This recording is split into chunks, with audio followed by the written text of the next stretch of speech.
guys. Well, your run game was once again productive on Saturday, and in particular, you had a handful of runs from under center. We haven't seen too much of you guys under center until Saturday. What went into that, and how do you see that playing out going forward?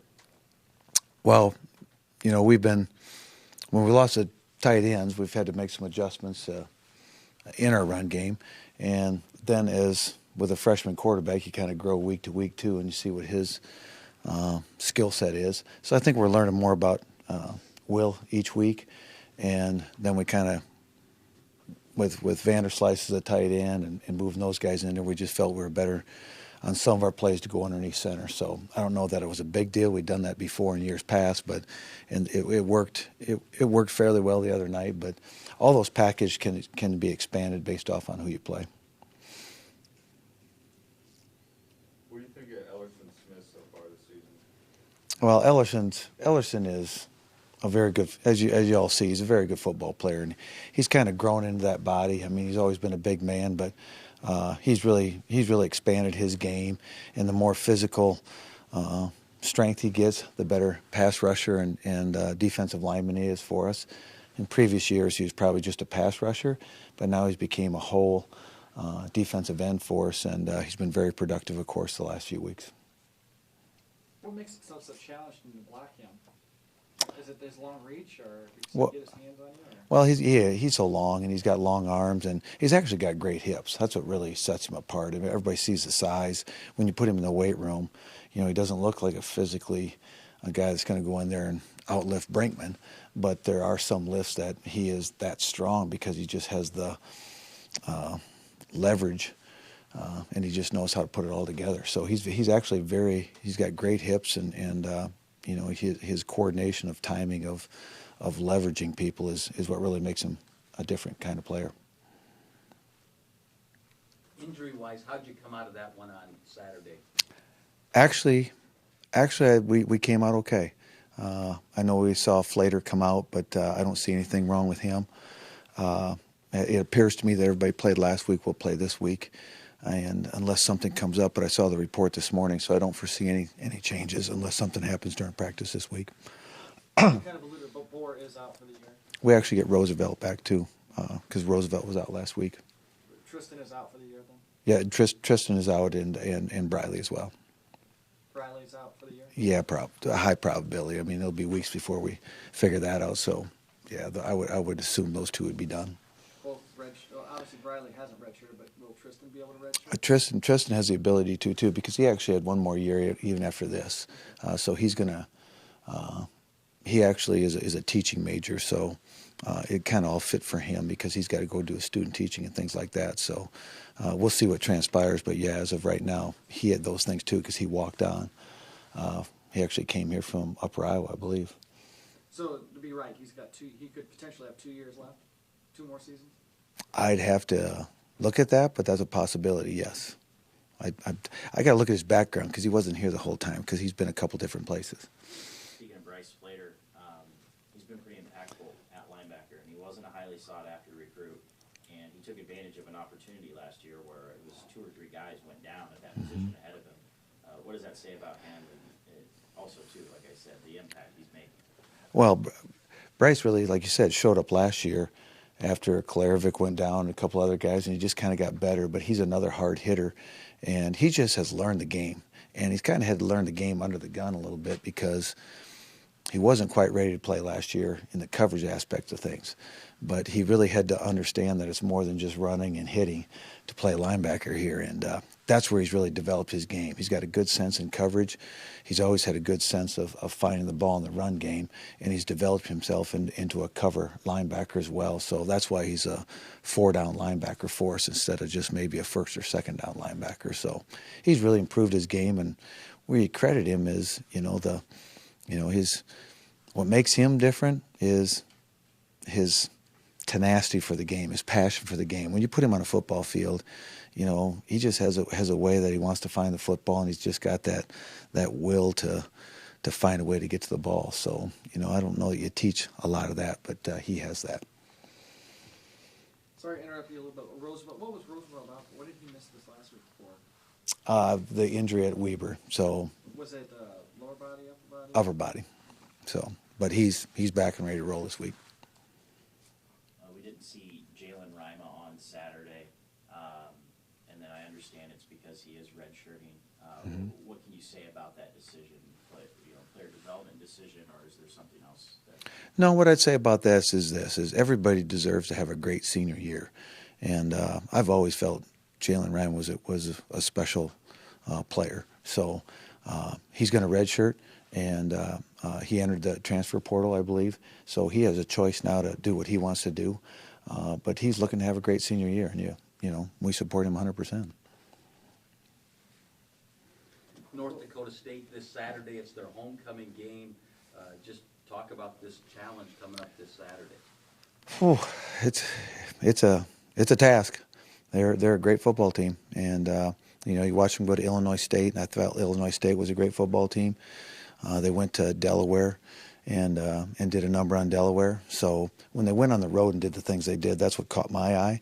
And now we're going to play them at their place, of course, which puts them at another level as well. So they're definitely what we all know them as, and then we also know what it's like playing there. So the two games that stood out to me were Delaware and Illinois State, of course, and those two scores and the two films to me really showed the quality of team that they are.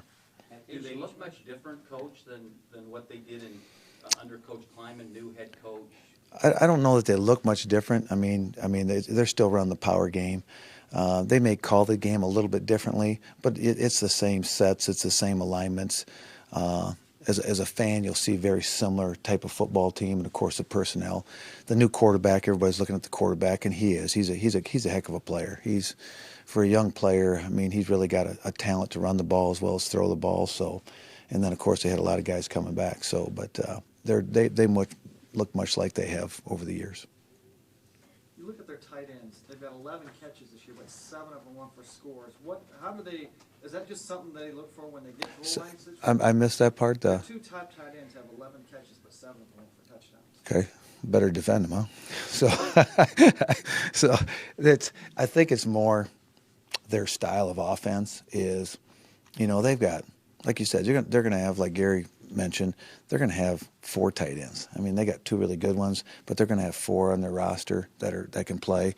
They're going to have 2-3 fullbacks that are going to be on that football field. So it's much different playing them because you got the tight ends and the fullbacks, and it's just more of the physical football game. Well, your rush defenses, I think the last 3 games, 69, 66, 58 yards. This will be probably their toughest test. Oh, yeah, no question it'll be a tough test. I mean, I don't know. We've played well at times, and, the only number that matters is really what you end up in the end result in that column. But, we have defended the run well, but I think this is a whole different style of rushing attack that we're up against this Saturday than what we've been up against. We've been up against 1-back running games. This is a 2-back running game, and this changes the structure of a lot of things that you have to account for to be able to stand in there and do it, for not just quarters, but for the whole game. I mean, they stay true to their system, and we know they're gonna take plenty of shots on the ground, and that's where they're just patient. They keep hitting you, and then they try to pop one on you. So we just have to be sound, and we're gonna have to put a good plan together and play a good game. You've been so close so many times up there in recent seasons, and it just seems they make the one play that turns the tide, and kind of like last year too, when one play turned the tide. How just stress how much you stress a 4-quarter game for you guys. I mean, that's true for every game, but these guys, like you said, they just stick to it. There's a reason they have won the games they've won, and what I'd say to that is when you play teams like an Iowa, like a North Dakota State, like those teams that are consistently good, they always have the demeanor like they're going to win the game. They're always going to make the play all the way to the last play of the game. So very much so, you got to have great poise in these games, and you have to just play the play that you're in, and we'll worry about the second play when it comes. And you can't look at the clock. You just gotta go to the next play. And if you start playing the clock game with them, a lot of those people have failed.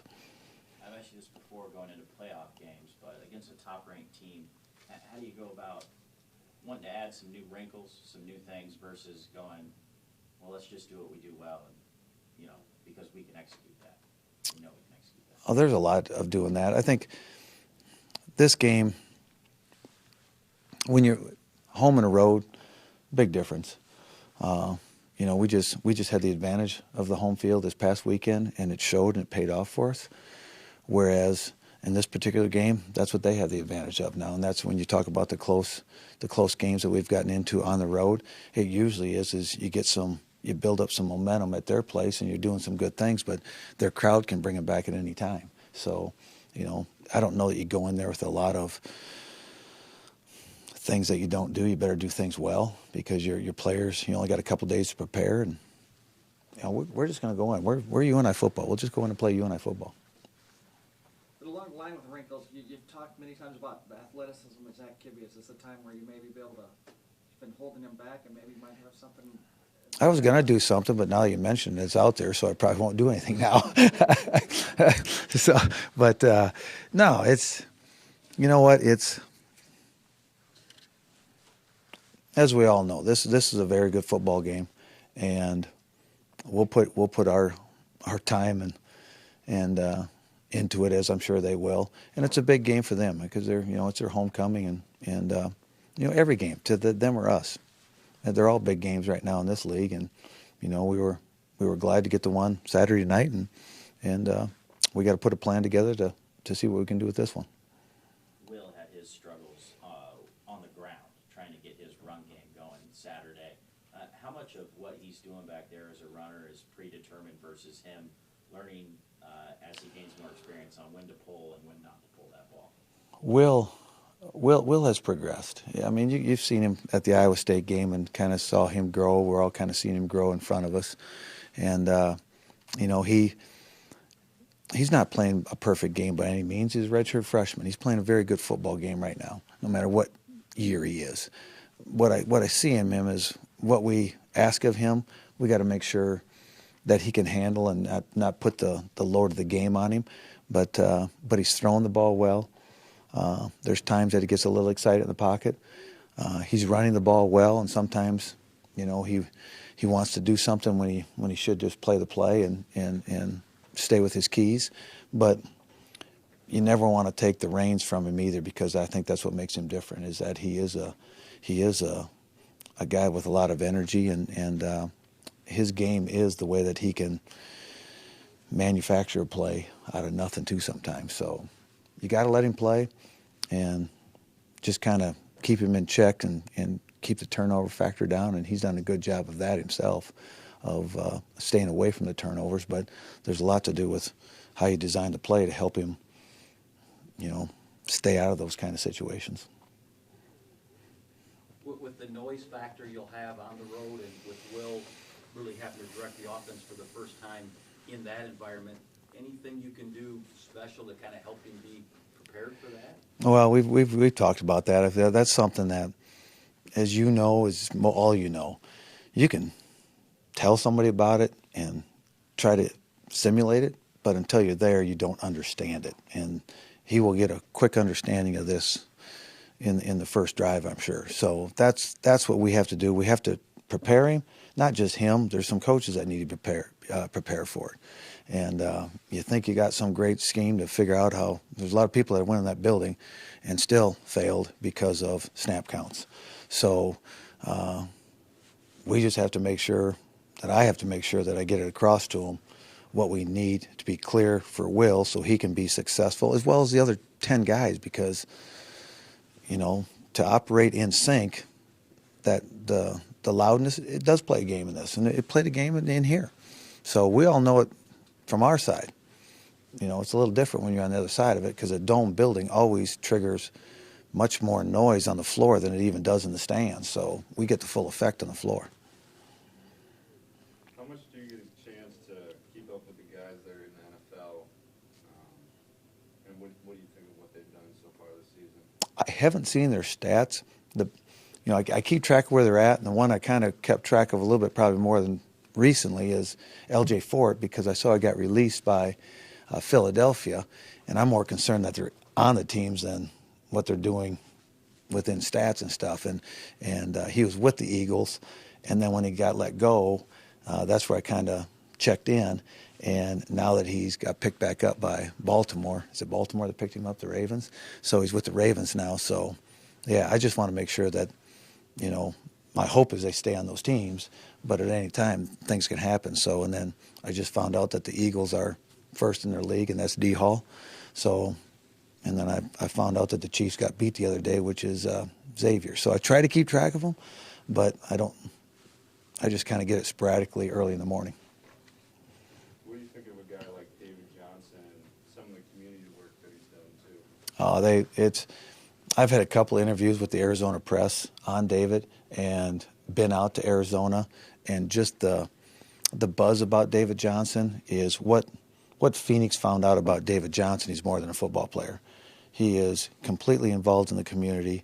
He is completely involved with the kids, and he's a great ambassador to your school and to your professional team. So Phoenix found that out firsthand, and that's what makes him the player that he is, the person that he is. And we knew that, but they're experiencing that right now. You've seen mobile quarterbacks earlier in the season, Coach. Certainly North Dakota State, Troy Lance, another mobile quarterback that you'll see this Saturday. As you looked at North Dakota State on film and looking at the film from your previous games earlier in the year against mobile quarterbacks, defensively, schematically, are there things that you can maybe draw on from those earlier games? I'm sure there is. I mean, probably the biggest thing we've chased around Will McElvain as much as anybody in our two-a-day camp, and you know he can get away and cause us the same problems that he causes other people. So you kind of learn the hard way in practice, and then in games we've kind of you scheme a little bit to try to control those kind of situations. They're going to come up no matter how good you scheme them, and then you got to go find a way. This previous quarterback was probably a better runner than what I anticipated. He may not have been quick, but he was strong, and he probably was the leading rusher on their team, I would think. I didn't look at the stats totally, but he probably carried it more than anybody else that day. And I think what you'll see, you know, walking into this North Dakota State game is the quarterback is very, very good. Their system is excellent, and there's a lot of things that they do very well, and that's why they have the success they have. What do you think of Bronte Wells being recognized for his work in the community? Yeah, I'm glad you brought that up. Bronte received a really nice award for what he did within the community service, what he does with the children, and he does a lot with the criminology and that type of stuff, because that's his major. But he gets involved in all the things you should as a student when you're going to school, let alone a student athlete. So he leaves here, he goes to practice every day, he does the things on the football field, then he goes and he does the community service, and some people call it community service. He actually goes to, to work with underprivileged kids over in Waterloo and through the probation system over there. I mean, he is always trying to make a difference, because that's important to him, and that's why he came to school here. It was the criminology program, and what he does on the football field. Man, I wish he was 100% right now, because he's very important to us. You know, everybody's looking at Ellerson and Seth. Bronte is the key to the whole thing, because Bronte keeps them fresh, and when Bronte comes in, the other one can rest, and we don't lose a beat. And in fact, right now we're playing Bronte inside to give us a little bit more mobility on some of these running quarterbacks. And he's strong enough to play internally as much as go outside, and he's intelligent enough to run any package I throw at him, which is a huge deal, because we throw a lot of stuff at our guys, and Bronte can handle it. So Bronte is really a key to a lot of the stuff that we do, because he gives us a lot of choices, let's put it that way. Anybody else? All right, thanks, guys.